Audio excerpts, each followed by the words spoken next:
இன்றைய தியானம்.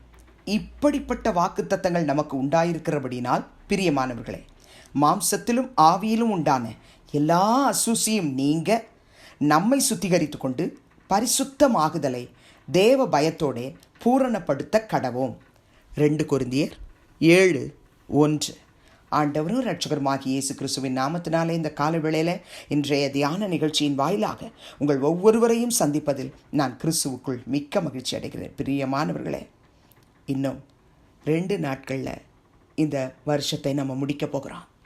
2020 வருஷத்தை முடிப்பதற்கு முன்பதாக ஆண்டவருடைய சமூகத்தில் கர்த்தாவே ஏராளமான வாக்குத்தத்தங்களை எங்களுக்கு கொடுத்திருக்கிறீர். இந்த நாளிலே அப்போஸ்தலனாகிய பவுல் கொரிந்திய சபையாருக்கு எழுதின இந்த வார்த்தையை நாங்கள் வாசித்து எங்கள் மாம்சத்தில் எங்கள் ஆவியில் உண்டான எல்லா அசூசியும் நீங்கும்படிக்கு நாங்கள் ஜெபிக்க போகிறோம். எங்களை நாங்கள் சுத்திகரித்து கொள்ள போகிறோம். பரிசுத்தம் ஆகுதலை தேவ பயத்தோட பூரணப்படுத்த கடவோம்னு சொல்லி இந்த வசனத்தின்படி நாம் அர்ப்பணித்து ஜெபிக்க போகிறோம். ஆமென். கண்பார்ந்தவர்களே, நல்ல ஒரு அருமையான வார்த்தையை அப்போஸ்தலனாகிய பவுல் கொரிந்திய சபையாருக்கு எழுதுகிறார்.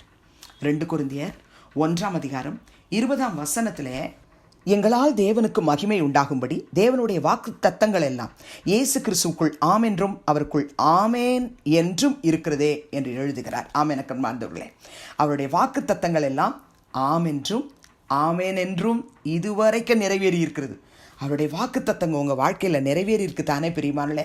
அதுக்காக நன்றி சொல்லுகிறதான அதே வேளையில் ஒருவேளை நம்ம மாம்சத்தில் ஆவியில் ஏதாகிலும் அசூசிகள் இருக்கும் என்று சொன்னால் 2 கொரிந்தியர் 6:17-18 எதை விட்டு பிரிந்து வரணும்னு கர்த்தர் சொல்கிறாரோ அதை விட்டு, அசுத்தமானதை விட்டு வெளியே வர நாம் அர்ப்பணித்து ஜெபிக்க போகிறோம். அப்பொழுது தான் அப்போஸ்தலனாகிய பவுல் கொரிந்திய மக்களுக்கு எழுதும்போது சொல்கிறார், அப்பொழுது நான் உங்களை ஏற்றுக்கொண்டு உங்களுக்கு பிதாவாய் இருப்பேன், நீங்கள் எனக்கு குமாரரும் குமாரத்திகளுமாய் இருப்பீர்கள் என்று சர்வ வல்லமை உள்ள கர்த்தர் சொல்கிறார் என்று.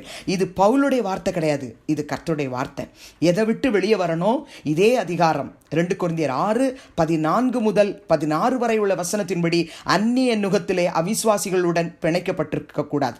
நீதிக்கும் அநீதிக்கும் சம்பந்தம் இருக்கக்கூடாது. ஒளிக்கும் இருளுக்கும் ஐக்கியம் இருக்கக்கூடாது. கிறிஸ்துவுக்கும் பேலியாளுக்கும் இசைவு இருக்கக்கூடாது. அவிசுவாசியோடு விசுவாசிக்கு பங்கு இருக்கக்கூடாது. தேவனுடைய ஆலயத்துக்கும் விக்கிரகத்துக்கும் சம்பந்தம் இருக்கக்கூடாது.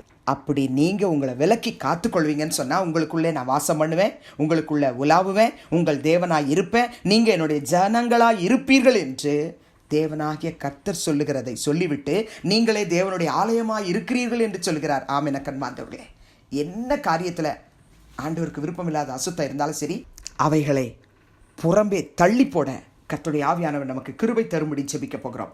சங்கீதம் 51:10 தாவீது மிக அழகாய் ஒரு ஜெபத்தை ஏறெடுக்கிறார். தேவனே, சுத்த இருதயத்தை நிலை சிருஷ்டியும், நிலை வரமான ஆவியை என் உள்ளத்திலே புதுப்பியும் என்று. சுத்த இருதயம் எங்களுக்கு தாரும் அப்பா, தயவு செய்து எங்களுக்கு தாரும். அது எப்படி கிடைக்கும் பிரிவார்களே? 119 சங்கீதம் 9 சங்கீதக்காரன் எழுதுகிறான், வாலிபன் தன் வழியை எதனால் சுத்தம் பண்ணுவான்? உமது வசனத்தின்படி தன்னை காத்து கொள்ளுகிறதினால் தானே. கர்த்தருடைய வசனம் உங்களுக்குள்ளே இருக்கும் என்று சொன்னால் நிச்சயமாக அசுசி வெளியே போயிடும். நீங்கள் சுத்திகரிக்கப்படுவீர்கள். அவருடைய வசனம் உங்களுக்குள்ளே இருக்கும் பொழுது பரிசுத்தமாய் வாழ கர்த்தருடைய ஆவியானவர் உங்களுக்கு கிருபை தருவார். நீதிமொழிகள் 20:9 முன்பகுதி சொல்கிறது, என் இருதயத்தை சுத்தமாக்கினேன் என்று சொல்கிறார். நம்முடைய இருதயத்தை நம்ம சுத்தமாக்கி கொள்ள வேண்டும். இன்றைக்கு நம்ம ஆண்டவரிடத்தில் ஒரே ஒரு ஜெபம் தான் ஏறெடுக்க போகிறோம். ஏசப்பா, எனக்குள்ளே காணப்படுகிற அசுத்தத்தை எடுத்து போடுங்க, என்ன சுத்தம் பண்ணுங்க ஆண்டவரே. மத்தேயு 5:8 நீங்கள் சொன்னீங்க இல்லையா, இருதயத்தில் சுத்தம் உள்ளவர்கள் பாக்கியவான்கள், அவர்கள் தேவனை தரிசிப்பார்கள் என்று. ஆண்டவரே, என் இருதயத்தை சுத்தம் பண்ணுங்க, அசூசிகள் எல்லாம் எடுத்து போட்டுருங்க, என்னை சுத்தம் பண்ணுங்கப்பான்னு நம்ம கேட்க போகிறோம் பிரியமானவர்களே. ஆமென். மத்தேயு 5:48 இயேசு கிறிஸ்து சொல்கிறார், பரலோகத்தில் இருக்கிற உங்கள் பிதா பூரண சர்க்குணராய் இருக்கிறது போல் நீங்களும் பூரண சர்க்குணராய் இருக்க கடவீர்கள் என்று. ஏசப்பாக்கு விருப்பமில்லாத எல்லாத்தையும் விட்டுட்டு என்னை பரிசுத்தப்படுத்துங்க, என் உள்ளத்தில் தங்கியிருங்க ஆண்டவரே. எல்லாவற்றை காட்டிலும் பிதா எப்படி பூரண சர்க்குணராய் இருக்கிறாரோ அதே பூரண சர்க்குணராய் வாழ எனக்கு கிருபை தாரோன்னு சொல்லி நம்ம ஜெபிப்போம் பிரியமானவர்களே. ஜெபிக்கும் பொழுது கர்த்தர் நிச்சயமாக நம்முடைய வாஞ்சை அறிஞ்சு நமக்கு தருவார். அது மாத்திரமல்ல, அப்போஸ்தலனாகிய பவுல் எபேசியர் 4:11 எழுதுகிறார், கிறிஸ்துவினுடைய நிறைவான வளர்ச்சியின் அளவுக்கு தக்க பூரண புருஷராகும் வரைக்கும் என்று நம்மளை பூரண புருஷராய் அவர் மாற்றும்படிக்கு. இருக்கிற இடத்துல கண்களை மூடி ஜெபிக்கலாமா? அன்பின் பிதாவே, இயேசுவின் நாமத்தில் உடைய சமூகத்துக்கு நாங்கள் வருகிறோம். ஏராளமான வாக்குத்தத்தங்கள் கிறிஸ்து இயேசுவுக்குள் ஆம் என்றும் ஆமென் என்றும் இருக்கிறது ராஜா. எங்களுடைய மாம்சத்திலும் ஆவியிலும் காணப்படுகிற அசூசிகளை கர்த்தர் நீங்க செய்யுங்க. நாங்கள் அறிந்து அந்நிய நுகத்தில் அவிசுவாசிகளோடு பிணைக்கப்பட்டுட்டோம். நீதிக்கும் அநீதிக்கும் சம்பந்தம் ஏதுன்னு வசனத்தை வாசித்தாலும் நாங்கள் சம்பந்தம் கலந்துட்டோம்.